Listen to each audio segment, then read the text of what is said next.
দর্শক, অবশেষে ঘটনাটা ঘটতে শুরু করেই দিল। তাসনিম জারা, এনসিপির নেত্রী, জ্যেষ্ঠ যুগ্ম আহ্বায়ক, তিনি এনসিপি থেকে পদত্যাগ করে ফেলেছেন।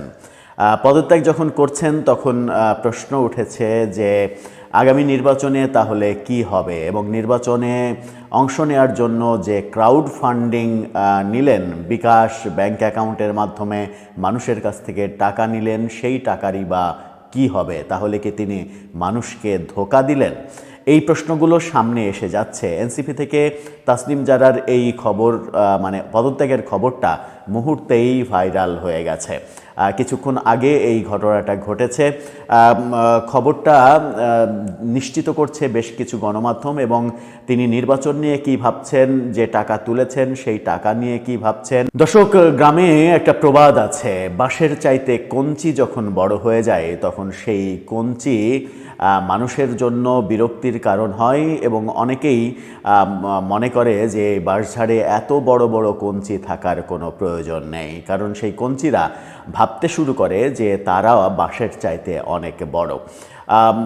এই সাধারণ প্রবাদটা কখনো কখনো রাজনীতির মাঠেও প্রযোজ্য হয় বোধহয়।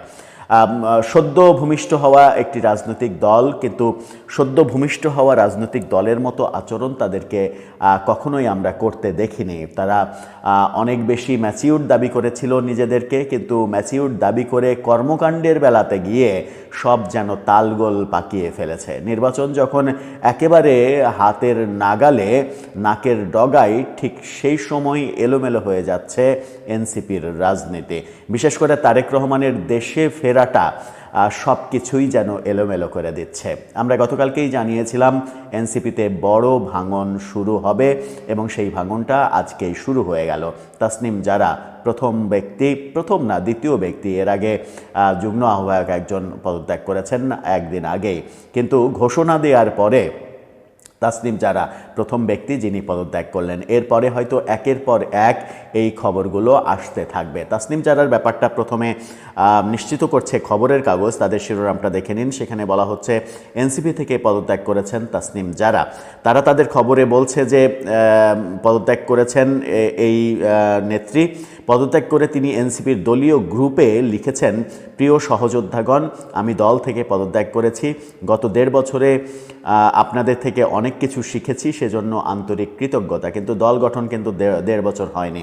দল গঠনের মানে সময় মাত্র 10 মাসও পৌঁছেনি, এখনও 2 দিন বাকি আছে 10 মাস পূর্তিতে।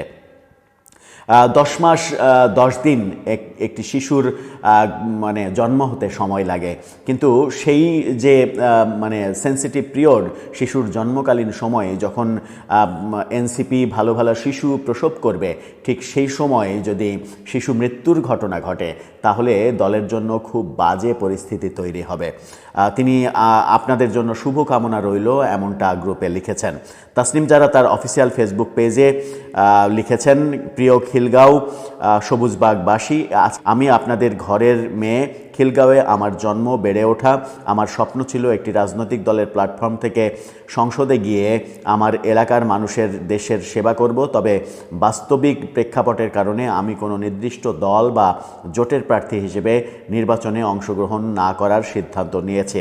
আমি আপনাদের এবং দেশের মানুষকে ওয়াদা করেছিলাম যে আপনাদের জন্য নতুন এবং রাজনৈতিক সংস্কৃতি গড়ে তোলার জন্য আমি লড়াই করব। পরিস্থিতি যাই হোক না কেন, আমি আমার ওয়াদা রক্ষা করতে দৃঢ় প্রতিজ্ঞ। তাই আমি নির্বাচনে স্বতন্ত্র প্রার্থী হিসেবে ঢাকা 9 আসন থেকে নির্বাচন করব। এই খবর যখন খবরের কাগজ দিচ্ছে তখন আমরা দেখছি যে ডেইলি স্টার শিরোনাম করেছে একটু ভিন্ন। ডেইলি স্টারের শিরোনামটা দেখে নিন। তারা বলছে, এনসিপি থেকে পদত্যাগ করে স্বতন্ত্র প্রার্থী হওয়ার ঘোষণা তাসনিম জারার। খবরের কাগজ প্রথম এই খবরটা দিয়েছিল, তারপরে সমস্ত গণমাধ্যমে খবরটা দিতে শুরু করেছে তার ফেসবুক পোস্ট দেওয়ার পরে। খবরের কাগজ প্রথম উদ্ধৃত করে এনসিপির যে নিজস্ব গ্রুপ রয়েছে সেই গ্রুপে লেখালেখি হয়েছিল, সেখানেই তাসনিম জারা প্রথম জানিয়েছিলেন তিনি পদত্যাগ করবেন। ডেইলি স্টার আরও একটা ব্যাপার জানিয়েছে, সেটা হচ্ছে যে নির্বাচনের জন্য যে টাকা তিনি তুলেছেন সেই টাকা ফেরত দেওয়ারও অঙ্গীকার করেছেন।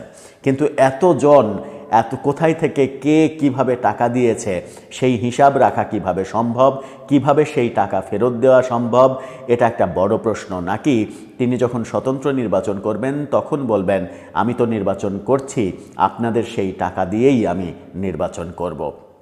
দর্শক, তাসনিম জারা যখন পদত্যাগ করলেন তখন আপনার কি মনে হয় অপেক্ষায় আর কারা? তাসনিম জারা কিন্তু একটা বড় ফ্যাক্ট, এনসিপির নারী উইংসের সবথেকে বড় তারকা তাসনিম জারা।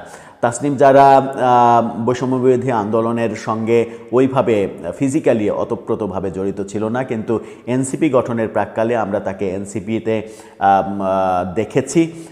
বৈষম্যবিরোধী আন্দোলনের সম্মুখ সারিতে তাকে দেখা না গেলেও এনসিপির রাজনীতিতে তিনি যুক্ত হয়েছিলেন এবং এক বুক আশা নিয়ে বিদেশের মানে কি বলবো নিশ্চিত জীবন বিসর্জন দিয়ে তিনি দেশে এসে রাজনীতি করতে চেয়েছিলেন, ভালো রাজনীতি করতে চেয়েছিলেন। কিন্তু যখন তিনি দেখছেন যে এনসিপি জামাতের সঙ্গে জোট করছে, যেটা তিনি সহ এনসিপির নারী নেত্রীরা কেউই মেনে নিতে পারেননি, এই খবর আমরা গতকালকেই জানিয়েছি। অন্তত 6 জন নারী নেত্রী, শীর্ষ নারী নেত্রী সবাই জানিয়ে দিয়েছে জামাতের সঙ্গে জোট করলে তারা কেউই থাকবে না। যদিও এখন পর্যন্ত জামাতের সঙ্গে আনুষ্ঠানিক জোটের ঘোষণা হয়নি, তবে সিদ্ধান্ত হয়ে গেছে। ঘোষণাটা হয়তো আজকে হয়ে যেতেও পারে। দর্শক, এই মুহূর্তে আপনার ভাবনা কি? আপনি কি ভাবছেন?